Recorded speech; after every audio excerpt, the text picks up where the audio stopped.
Hello. So we're going to look at a classic firearm. Well, it's kind of a classic. They kind of stopped making them. This is a Sig P220, and it's in 45 ACP. Now, they make a new Sig in 10 millimeter, but it's not quite the same as this was. This one's like 30-something years old. So I figured I'd do it. This is my first 45 ACP that I bought. So it came with a 7-round magazine. Now, I couldn't find these anymore. They were hard to find. So this is a, Pro Mag 8-rounder. And when I got this one, this was not bent correctly. So I actually had to reform this little part here, because it was squared off and it wouldn't go in and out of the gun. It would like stop every time it got to about here, because this was bent. But a little bit of adjustment and it works fine. So we're going to take that out to the range to see, because I modified it, but I never actually took it out shooting with that. So yeah, so let's do the basics here. We'll get a trigger pull and a weight. So now this is all aluminum frame, so it's 30 ounces. It's not real heavy, but you can feel a little bit of heft. And as you can see, it's empty. And the trigger pull is actually pretty good on it. So we'll do the single action first. So I got 3 pounds, 13 ounces on single action. And for double action, I got 10 pounds, 9 ounces. It actually has got a really smooth trigger. So, and let's do the reset on that. So, if you fire it, do that, the reset is right there. So it's pretty much all the way out, but it's not too bad. So definitely the newer SIGs have gotten better with the trigger resets and stuff. But now these had the slide release is there and the decocker is here, which it's a good system, but I can't tell you how many times I hit that thinking it's a slide release, because you sweep it.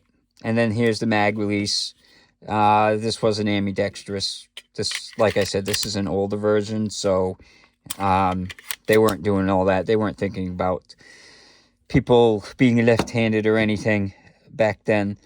So the sights on it, now people like 3-dot. I actually like these. These are the Heine type sights, so it's a box to the back and a circle in front, and you got a little bit of notch that you line it up in, and you kind of just put it on top like that. I like those sights better.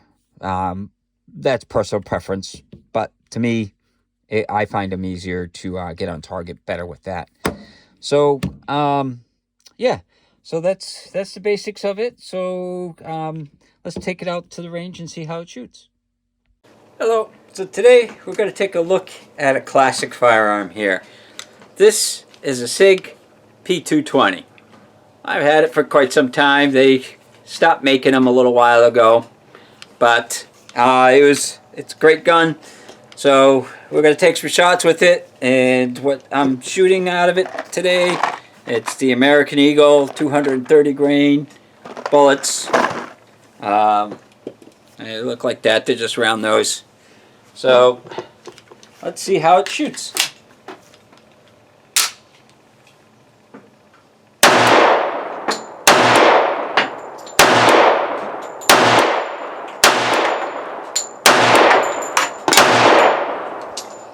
No problems. I've never had any problems with it. This time we're going to try, this is a Pro Mag 8-rounder. That was, the factory ones are 7-rounders. So we're going to do an 8-rounder out of the Pro Mag. I haven't tried the Pro Mag yet. So let's see how it works.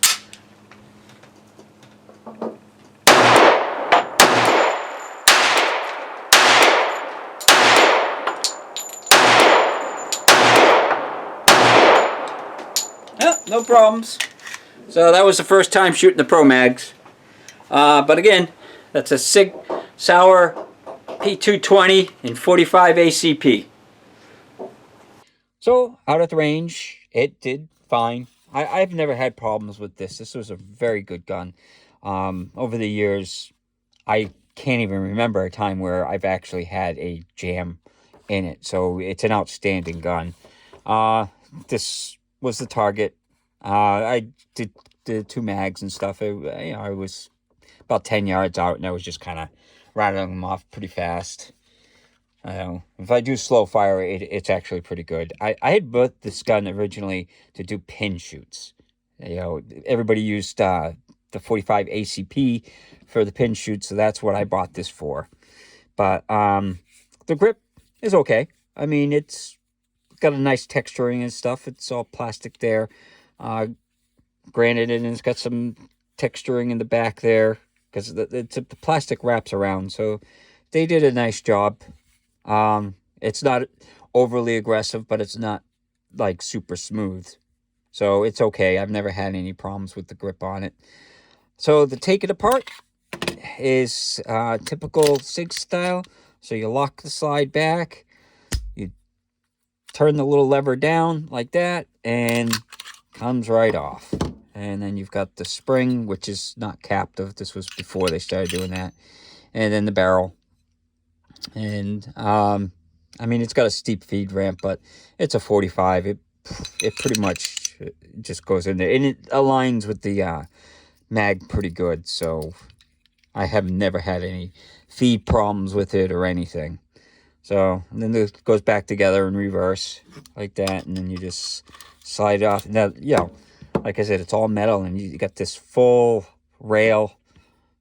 So it's not like a lot of the new guns where they're just little sections. This is a full rail, so it really holds its accuracy when you want to be accurate with it. So and then you just lock this side back, click that up, and it's ready to go.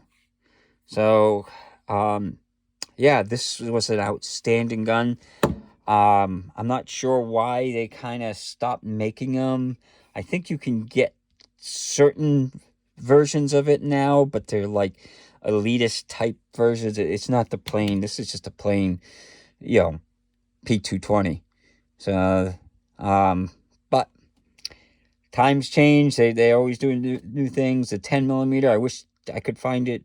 I wish they made it like this with the double action, but they went with the single action, so it's like a 1911 style. Whereas I love this, where you just you can load it and then decock it, and you can carry it like that. Because I mean, I hunt with the 10 millimeter, but I also like to carry the 10 millimeters as well. So yeah, so that's the Sig P220, and this one's like 30 years old, so it's a classic in my book, and it's a great gun, and it shoots great. So if you're looking for a nice 45, then I recommend them. I hope you enjoyed the video, and I hope you have a good day.